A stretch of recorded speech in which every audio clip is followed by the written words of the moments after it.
গতকালই আমরা একটা খবর নিয়ে খুব চর্চা করেছিলাম। আমার সঙ্গে ছিলেন আর্থিক লিপির যিনি এক্সিকিউটিভ এডিটর দেবাংশু চক্রবর্তী, যে গোঘাটে যে ঘটনা গতকাল ঘটেছে, মারধরের ঘটনা এবং তারপর একেবারে তৃণমূল কংগ্রেসের ব্লক সভাপতিকে তার উপর চড়াও হওয়া, বিধায়ককে লক্ষ্য করে কটূক্তি করা, এবং সেটা ঘটছে যিনি তৃণমূলের ক্যান্ডিডেট বিদায়ী সাংসদ অপরূপা পোদ্দারের সামনে।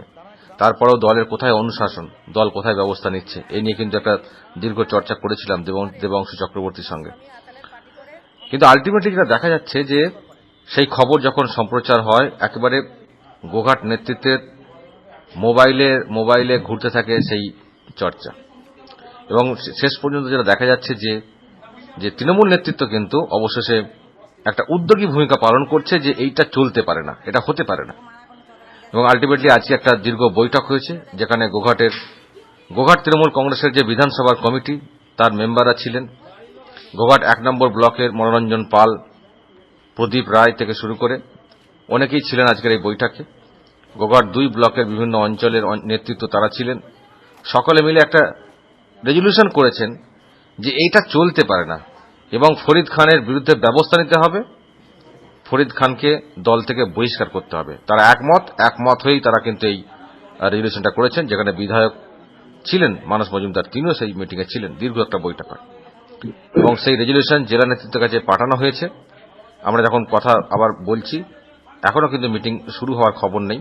এখন ঘড়িতে রাত 8টা বাজছে, কিন্তু জেলা নেতৃত্বও কিন্তু বসবে এই বিষয়টা নিয়ে। মানে তারাও কিন্তু উদ্বেগে রয়েছেন যে যেটা চলছে গোঘাটে ভোটের মুখে, এটা চলতে পারে না। আমরা আবারও কথা বলবো। আমার সঙ্গে এই মুহূর্তে ফোন লাইনে রয়েছেন আর্থিক লিপির এক্সিকিউটিভ এডিটর দেবাংশু চক্রবর্তী। দেবাংশু, কালকে আমরা একটা চর্চা করেছিলাম এবং এটা খুব একটা মনে হচ্ছে যেন কোথাও যে তৃণমূল নেতৃত্বকে ভাবাচ্ছে, ভাবনার পয়েন্টটা কিন্তু আমরা কালকে দিয়েছিলাম যে এটা কি, একজন ব্লক লেভেলের নেতা, তাকে উদ্দেশ্য করে চড়াও হবে যে কোনো নেতা, এবং যাই হোক দলের মধ্যেও মতবিরোধ থাকতে পারে, সব মতের মিল নাও হতে পারে, কিন্তু তা সত্ত্বেও একটা তো দলের একটা অনুশাসন থাকবে, মানামানি থাকবে। তা না হলে সে দলের গুরুত্ব কোথায়? এ দল কি একেবারে গার্জেনলেস? এই নিয়ে কিন্তু প্রশ্ন ছিল, এবং আজকে আলটিমেটলি একটা ভালো বলা যায়, তার মানে অন্তত আমরা ওপর থেকে যেটা বলবো সেটা হচ্ছে যে দল কোথাও একটা মনে করছে যে একটা অনুশাসন দরকার রয়েছে, একটা ব্যবস্থা নেওয়ার দরকার রয়েছে। তা না হলে দলের প্রতি সাধারণ মানুষের আস্থা হারাবে। দেবাংশু, কি বলবেন?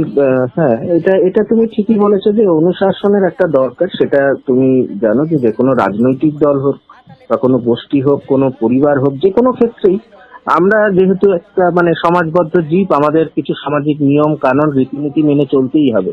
তো কালকে যে ধরনের ঘটনার খবর আমরা পেয়েছিলাম এবং তার রিয়াকশন আমরা যে চর্চায় রেখেছিলাম, যেরকম আমরা আমাদের কিছুটা মতামত বা আমাদের বিশ্লেষণ আমরা আমাদের সাংবাদিকদের চোখে বা আমাদের চোখে কিরকম দেখিয়েছে ঘটনাটাকে, বা সাধারণ মানুষ কিরকম ভাবে সেটাকে দেখেছেন, প্রত্যক্ষ করেছেন এবং চারিদিকে নিন্দার ঝড় বয়ে গেছিল, সেইটা আমরা কালকে আলোচনা করেছি। কিন্তু একটা জিনিস অবশ্যই আমি শফিকুল, তুমি যে খবরটা দিলে, এটা প্রাথমিকভাবে আমার কাছেও এসেছে, যদিও সূত্র সেরকম নয় বলে আমরা সেটা এখনো আলোচনার স্তরে রয়েছে এবং জেলা স্তরে সেই সভা আজকে হওয়ার কথা রাত্রিরে। সেই সিদ্ধান্ত জেলা কমিটি কি নেন, তারা কি ডিসিশন নেন, সেটার জন্য আমরা অধীর আগ্রহে রয়েছি।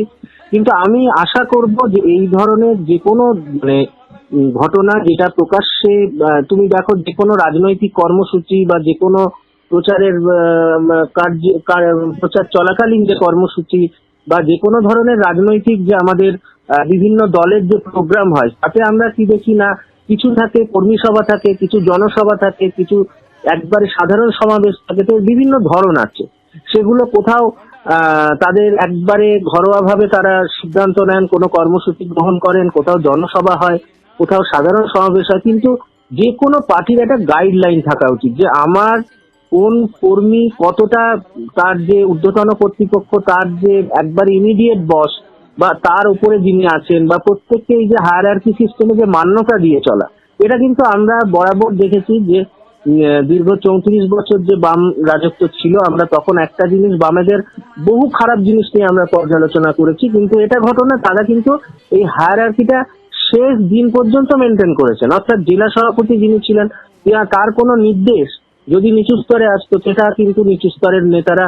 যতই তাদের মধ্যে দ্বিধা থাকুক, দ্বন্দ্ব থাকুক, তারা সেটা মানতে বাধ্য থাকতেন। অর্থাৎ আমি এটা বলতে চাইছি যে একেবারে যে তোমার মানে হিটলারি মনোভাব নয়, কিন্তু একটা শৃঙ্খলার মধ্যে দল সবসময় থাকা উচিত এবং ঊর্ধ্বতন কর্তৃপক্ষ, ঊর্ধ্বতন যে নেতৃত্ব, তাদের মান্যতা দিয়ে চলা উচিত। এখানে কিন্তু একটা নক্কারজনক ঘটনা ঘটেছে, যেটা আমরা কালকেও নিন্দা করেছি এবং বারবার একটা কথাই বলেছি যে যদি দল একে প্রশ্রয় দেয়, ভবিষ্যতে হয়তো আরো বড় মাসুল গুনতে হতে পারে। কারণ তুমি দেখো, একটা ব্লক স্তরের যিনি সভাপতি, তিনি কিন্তু ব্লক স্তরের নেতা শুধু নন, তিনি একজন ব্লক মানে তৃণমূল কংগ্রেসের তিনি সভাপতি ব্লকে, এবং তিনি আগেও কিছুদিন আগেও তিনি কিন্তু পঞ্চায়েত সমিতিরও সভাপতি ছিলেন গোঘাট 2 এর, তুমি জানো। এবং এখানে তপন মণ্ডলের যে প্রভাব গোঘাট 2 এ, সেটা কিন্তু যথেষ্ট বেশি, আরো অনেক বেশি ছিল যখন এখানে বিধায়ক অন্য দলের ছিলেন। পরবর্তীকালে মানস মজুমদার এসে এই যে 1 আর 2 এর মধ্যে একটা মেলবন্ধন ঘটিয়েছেন বা ঘটানোর চেষ্টা করেছেন, এটাও আমরা কালকে আলোচনা করেছি যে যদি হয়েই থাকে তাহলে কেন এই ধরনের ঘটনা ঘটলো। তারপরেই কিন্তু আমরা দেখতে পেরেছি তৎপরতা বেড়েছে দলের মধ্যে, এবং আজকে বারবার এটা নিয়ে সমালোচনার ঝড় উঠেছে গোঘাটে, স্থানীয়ভাবে উঠেছে, রাজনৈতিকভাবে সেটা জেলাতেও পৌঁছেছে সেই খবর, এবং জেলা থেকেও একটা মেজর ডিসিশন নিশ্চয়ই নেবেন এবং আমার মনে হয় নেওয়া উচিত। কারণ এই ধরনের ঘটনা কিন্তু যদি একবার এই ধরনের ঘটনা নিয়ন্ত্রণ না করেন ঊর্ধ্বতন নেতৃত্ব, তাহলে কিন্তু এই ধরনের ঘটনা বারবার ঘটবে এবং পরবর্তীকালে এই যে যারা স্থানীয় স্তরে মানে ব্লক স্তরে বা মহকুমা স্তরে বা এই বিধানসভা কেন্দ্রে যারা এই সংগঠনটাকে চালান, যারা পরিচালনা করেন, তারা কিন্তু এটার কুফল ভোগ করবেন সব থেকে বেশি, তাদের এদেরকে নিয়ে চলতে হয়। আজকে তুমি নিশ্চয়ই বুঝতে পারছো যে বিধায়ক মানস মজুমদারের সামনে যখন এই ঘটনা ঘটছে, তাকেও কটূক্তি করা হচ্ছে, তাহলে তার কোথাও গিয়ে একটা অসহায়তা বোধ জাগা স্বাভাবিক। আজকে প্রার্থী রয়েছেন ওখানে দাঁড়িয়ে, সেটা নয় প্রার্থীর সামনে ঘটছে, এখানে প্রার্থী সত্যি কথা বলতে কি তিনি প্রচারে এসছেন, এখানে তিনি এখন বর্তমানে তিনি দলের প্রার্থী ঠিকই, কিন্তু সাংগঠনিক যে জায়গাটা, সেই জায়গাটায় কিন্তু ওখানে মানস মজুমদার পুরো বিষয়টা কন্ট্রোলের মধ্যে, নিয়ন্ত্রণের মধ্যে রাখেন, এবং রাখেন এই জন্যই যে তার দুটো স্তম্ভ রয়েছে। একদিকে তোমার যেমন গোঘাট 1 রয়েছে, একদিকে গোঘাট 2 রয়েছে, তাদের সভাপতিরা রয়েছেন, সিনিয়র নেতৃত্ব রয়েছেন, সবাইকে নিয়ে একটা স্তম্ভ, সেখানে তিনি পিলার তৈরি করেছেন বিভিন্ন দিকে। এবার এই জায়গাটায় যদি এরকম একটা পরীক্ষানের মতো, আমরা এর আগেও বহুবার তার বিরুদ্ধে বহু অভিযোগ শুনেছি, সেই রকম একজন নেতার মানে তার সামনে দাঁড়িয়ে এই যে একটা অভব্য আচরণ বা এই ধরনের আচরণ, এইটা যদি ঊর্ধ্বতন নেতৃত্ব মানস মজুমদারের ওপর আস্থা রেখে, মানস মজুমদারের সামনে যে ঘটনা ঘটেছে তার উপর ভরসা রেখে, এবং এই কমিটি আজকে যা সিদ্ধান্ত নিয়েছে স্থানীয়ভাবে, সেটা যদি গুরুত্ব দিয়ে বিবেচনা করেন, আমার মনে হয় সেটা দলের পক্ষে অনেক বেটার হবে। দেবাংশু, আর একটা বিষয়, আজকে যে বৈঠক হয়েছে গোঘাটে, সেখানে একটা বক্তব্য উঠে এসেছে যে এর আগে প্রদীপ রায় ঘনিষ্ঠ একজন নেতা, যার নাম সম্ভবত বাবলু দে, তিনি মনে হচ্ছে কোন একটা এমপিলারের বিষয় নিয়ে মানে তখন এখন যিনি বিদায়ী এমপি রয়েছেন অপূর্বা পোদ্দার, তার সঙ্গে একটা মনোমালিন্য হয়েছিল এবং তিনি তার সম্বন্ধে কটূক্তি বা কিছু একটা করেছিলেন। এবং তখন যেটা বক্তব্যটা উঠে আসছে, আমি সেটা হিসেবে বলছি যে অপূর্বা পোদ্দার প্রসঙ্গ যেটা উঠে আসছে, অপূর্বা পোদ্দার তিনি কিন্তু বলেছিলেন প্রদীপ রায়কে যে যেহেতু বাবলু দে আপনার ঘনিষ্ঠ, আপনাকেই ব্যবস্থা নিতে হবে তার বিরুদ্ধে, কেন এই কথা বললেন, এবং আপনাকে এফআইআর করতে হবে তার নামে, এবং এফআইআর করা হয়েছিল এবং তার জন্য তাকে 3 দিন জেল হেফাজতে থাকতে হয়েছিল বাবলু দেকে। এখন প্রশ্ন আজকে উঠেছে যে যদি সত্যি সেটা হয়ে থাকে, যদি অপূর্বা পোদ্দার ঘনিষ্ঠ বলে প্রদীপ রায়কে দিয়ে অভিযোগ করিয়ে তাকে জেলে ঢোকাতে পারেন, তাহলে অপূর্বা পোদ্দার ঘনিষ্ঠ ফরিদ খানকে কেন অপূর্বা পোদ্দার নিজে এফআইআর করবেন না?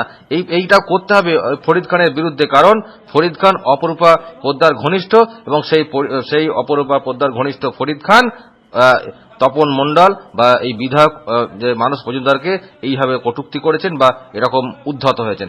যদি সেক্ষেত্রে অপূর্বা পোদ্দার প্রদীপ রায়কে চাপ দিয়ে এটা করতে পারেন, তাহলে তপন মণ্ডল মানস মজুমদারকে যারা অসম্মান করছেন, তিনি যদি অপূর্বা পোদ্দারের ঘনিষ্ঠ হন, কেন অপূর্বা পোদ্দার তার বিরুদ্ধে অভিযোগ করবেন না? এই বক্তব্যটা কিন্তু উঠেছে। অর্থাৎ আমি এটা বলতে চাইছি যে অংশ, সেটা হচ্ছে যে আলটিমেটলি কোথাও একটা যেহেতু ক্যান্ডিডেট তৃণমূল কংগ্রেসের অপূর্বা পোদ্দার, তাকে নিয়েও কিন্তু একটা প্রশ্ন উঠছে।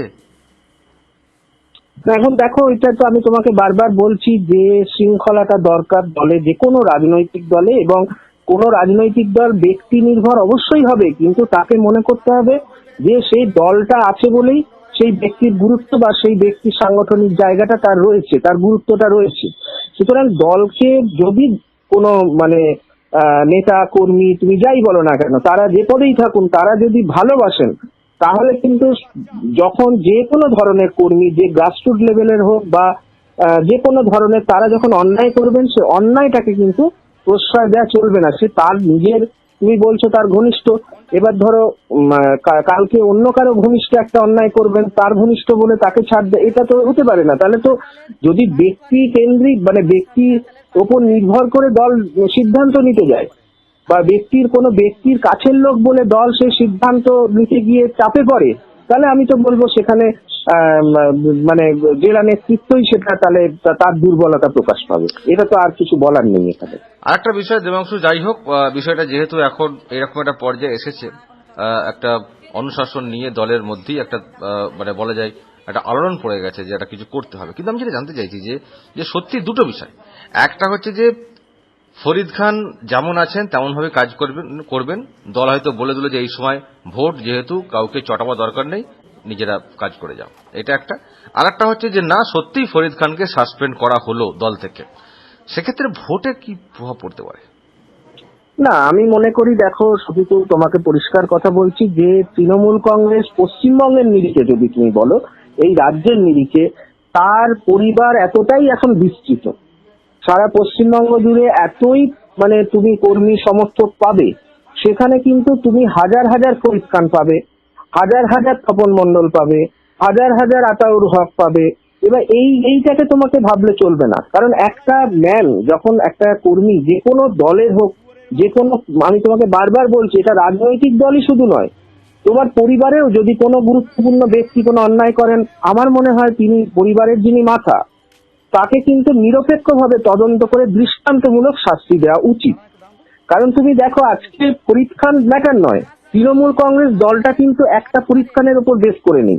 তাহলে তাকে শাস্তি দেওয়ার যদি মনে হয়, দৃষ্টান্তমূলক যদি সিদ্ধান্ত নিতে হয়, সেটা লোকসভা ভোট বা বিধানসভা ভোট বা পঞ্চায়েত ভোট, এটা কোনো এক্সকিউজ হতে পারে না।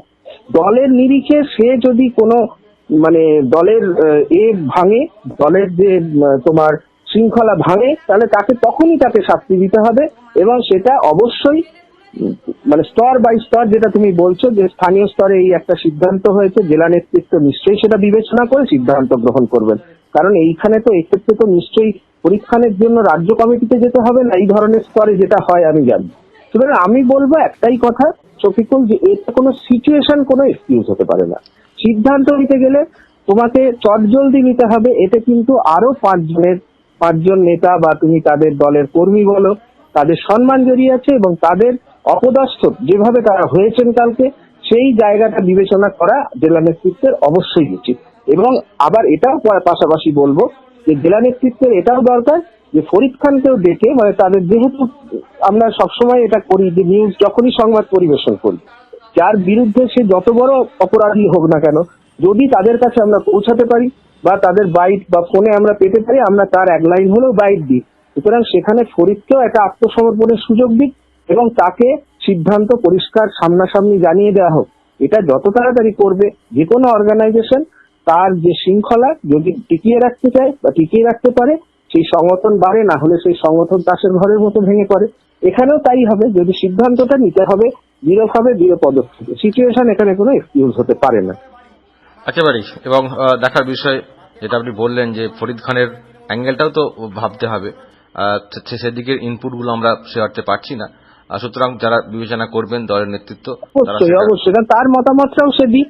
সেটা এবার দেখে দল বিবেচনা করুক যে অপরাধটা করেছে, তার বক্তব্যে কিছু তাদের দিক থেকে কোনো প্রবলেম আছে কিনা বা ফরিদ খানের কিছু আছে কিনা। কিন্তু সিদ্ধান্ত নিতে গেলে কোনো সময় দেখতে হবে না, কারণ একটা ফরিদ খান বা একটা আতাউল হকের জন্য কিন্তু তৃণমূল কংগ্রেস টিকে নেই। তৃণমূল কংগ্রেসে এরকম হাজার হাজার নেতা কর্মী রয়েছে, যারা দলের জন্য নিবেদিত কিন্তু অপরাধ করলে বা অন্যায় করলে তাকে যথাযোগ্য শাস্তি যথাযুক্ত শাস্তি তাকে দেওয়া উচিত বলে আমার মনে হয়। দেখা যাক তৃণমূল নেতৃত্ব, জেলা নেতৃত্ব কি ব্যবস্থা নেয়, সব দিক বিবেচনা করে আমাদের নজর অবশ্যই সেই দিকে থাকবে এবং আপনারা নজর রাখুন আরামবাগ টিভিতে।